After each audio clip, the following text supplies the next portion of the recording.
Hoje eu estou aqui com a profissional Luciana Lepíscopo, que é esteticista e também farmacêutica.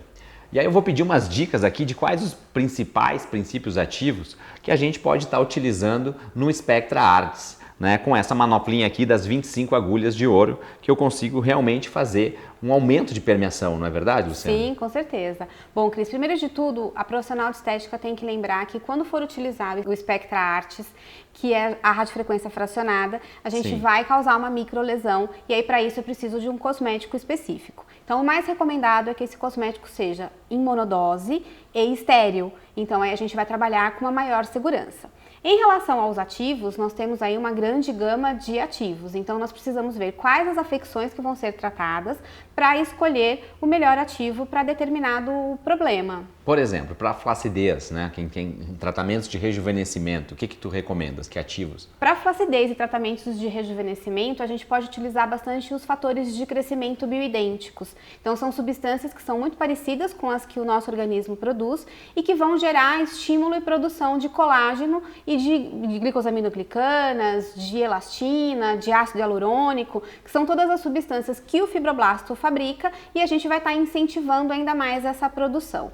Fora isso, a gente consegue utilizar silício, a gente consegue utilizar hidroxiprolizilane, então a gente tem uma gama aí, vitamina C, que também faz parte da produção do colágeno, também é muito importante. Então é bem interessante que o profissional ele estude cosmetologia para que ele conheça um pouquinho mais os mecanismos de ação dos ativos e assim conseguir escolher aquele ativo que vai cair perfeitamente com aquela necessidade de tratamento. Então dá mais umas dicas para nós, assim, em nível de clareamento. Para clareamento, a gente tem alguns ativos novos no mercado que são muito bons.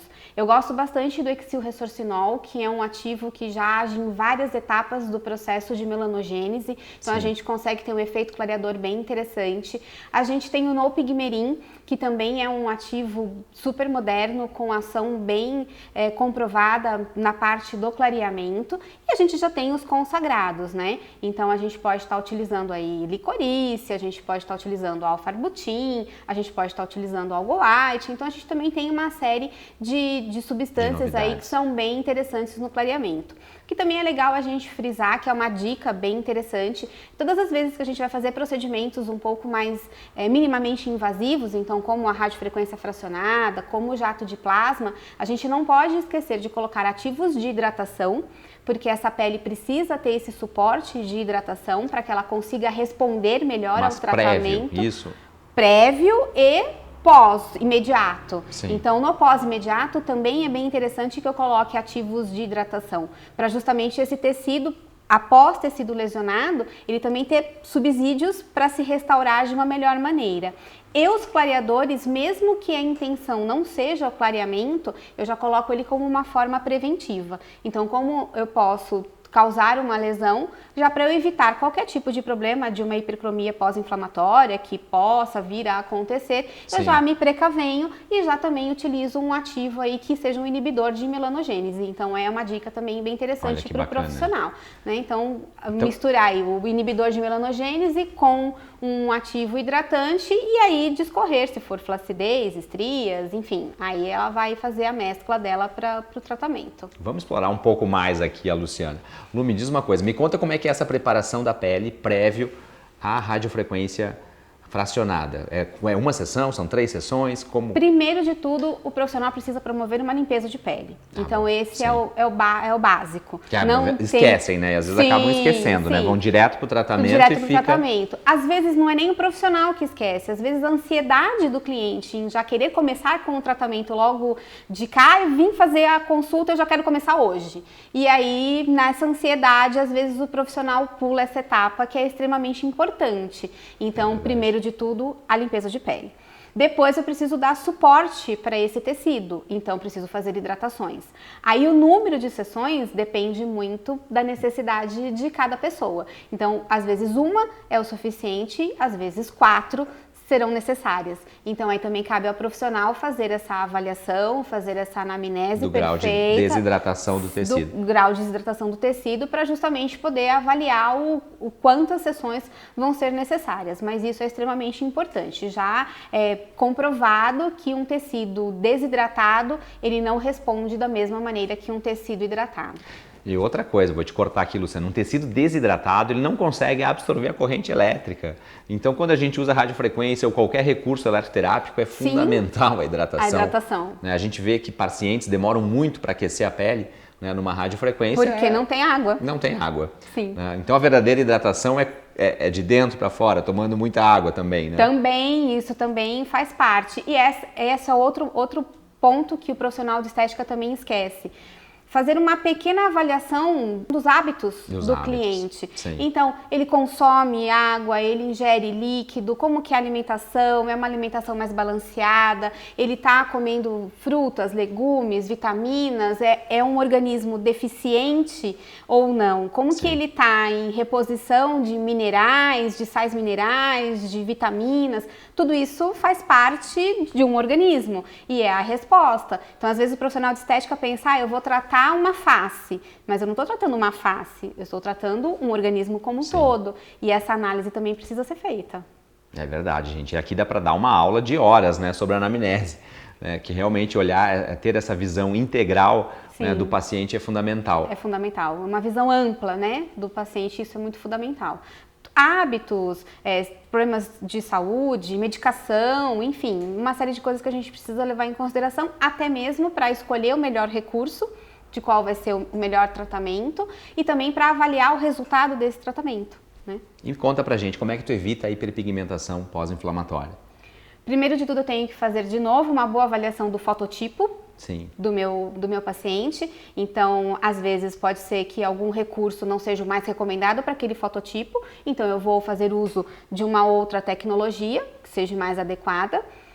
Ver os parâmetros do equipamento que eu vou estar utilizando, então eu sempre preciso ser muito ponderada em relação a isso. Nem toda potência é o melhor, né? Eu sempre digo que o menos é mais, né? Então eu acho que esse jargão é o mais verdadeiro na estética. Então não adianta a gente querer ir com muita sede ao pote, porque eu posso ter sim uma intercorrência, uma hiperpigmentação pós-inflamatória, e isso é extremamente desagradável para o nosso paciente, pois ele procura um tratamento estético sempre para melhorar a sua aparência. Então se a gente tiver uma intercorrência, a gente vai piorar a aparência, e isso é muito desgastante, tanto para o profissional como para o paciente. Então primeiro de tudo, avaliar o fototipo, fazer a escolha certa da tecnologia de acordo com esse fototipo. O menos é mais, não querer colocar o máximo dos parâmetros no início, até você também conhecer esse tecido.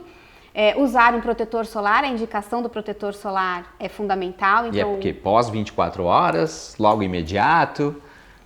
Então, como é que a gente faz isso? Porque ainda tem uma discussão um pouco ainda, né? A gente indica na Natolindeb 24 horas após a aplicação da fracionada.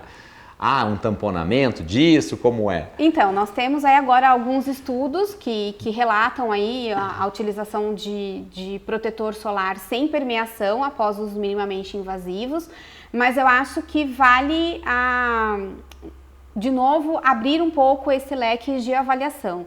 Será que realmente esse protetor vai ser necessário? Será que essa substância, mesmo que não permeie, é válido que ela fique na superfície da pele?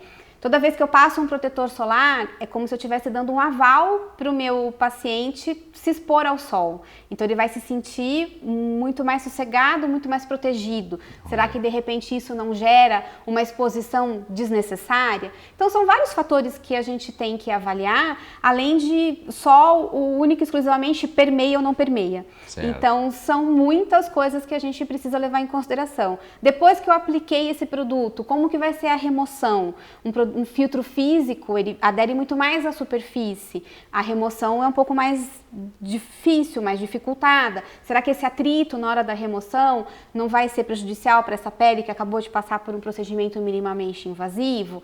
Então, são vários fatores que a gente tem que levar em consideração. Então, o estudo que foi feito foi em relação à permeação. então tudo bem, não permeia. Mas aí cabe ao profissional fazer toda essa avaliação completa e realmente ver o que ele acha que é o mais condizente para aquela pessoa, para aquele tratamento, enfim, se vai ser válido usar o protetor solar pós ou não. A minha opinião pessoal, eu ainda prefiro esperar as 24 horas sem produto para utilizar o protetor. Mas isso fica a critério de cada profissional, avaliar cada caso. E os hábitos, né? Como tu disseste. Hábitos, porque... enfim, uma série de coisas que precisam ser relacionadas. Mas ainda bem que foi feito o teste, então a gente também tem uma segurança em relação à permeação. E eu acredito que esse foi só o início, foi o primeiro degrauzinho aí de todos os estudos, porque muita coisa ainda tem que ser estudada e avaliada em relação a isso. Foi o início, então... E os resultados com o Spectra Arts? Maravilhosos.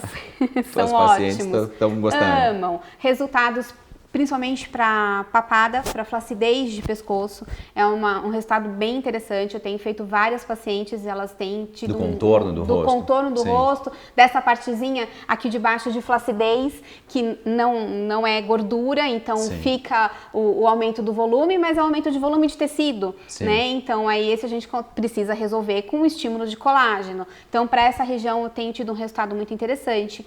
Para as linhas de região periorbicular, a gente tem um resultado também muito interessante. A famosa blefaro sem cortes, que também a gente tem uma retração de pálpebra com um resultado também bem legal. Então assim, e aí junto as duas tecnologias que são maravilhosas, né? A gente faz a radiofrequência e junto a gente acaba fazendo aí um pequeno microagulhamento que vai promover um drug delivery, que aí a gente consegue aproveitar muito mais o ativo e associar a tecnologia da radiofrequência. Então aí o tratamento fica perfeito, né? Com certeza. E ainda a fotobiomodulação. Com certeza. Né? Então, gente, é isso, um pouquinho, né, desse bate-papo com a Luciana, trazendo aí alguns ativos e a experiência, né, os cuidados que nós temos que ter no desenvolvimento de um protocolo a partir de uma excelente anamnese.